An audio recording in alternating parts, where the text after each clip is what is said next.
Hello friends, দেখো একটি important অঙ্ক বলছে 64 লিটার মিশ্রণে দুধ ও জলের অনুপাত 5:3 এবং কত পরিমাণ জল মেশালে অনুপাত 3:5 হবে।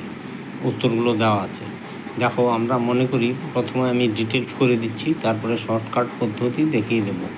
তাহলে মনে করি x লিটার জল মেশাতে হবে। তাহলে দেখো 64 লিটারে দুধ কত আছে আর জল কত আছে।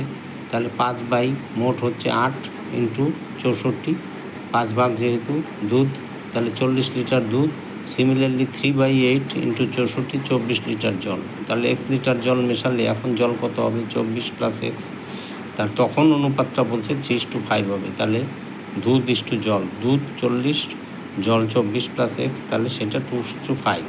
এখান থেকে 40/24 প্লাস এক্স 3/5 বজ্রগুণন করে এক্সগুলো এক পাশে 72 plus 3x equal to 540 200। Extra এই পাশে, সংখ্যাগুলো ওই পাশে। তাহলে দেখো এখান থেকে 128, 3x equal to 128, x equal to 128/3 বা 42 সমস্ত 2/3, অপশান ডি উত্তর। তাহলে এখানে সংক্ষিপ্তভাবে কীভাবে হলো দেখো।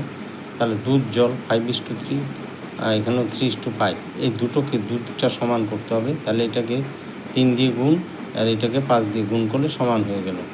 তাহলে এখান থেকে 15:9 তাহলে হয়ে গেল।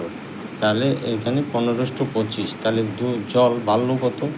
জল হচ্ছে 16 বাড়লো, 16 বেড়েছে জল, তাই না? তাহলে এইবার দেখো মোট কত? 24 ভাগ মানে হচ্ছে 64 লিটার। তাহলে 16 ভাগ মানে কত? তাহলে সেখান থেকে উত্তর বেরিয়ে আসবে।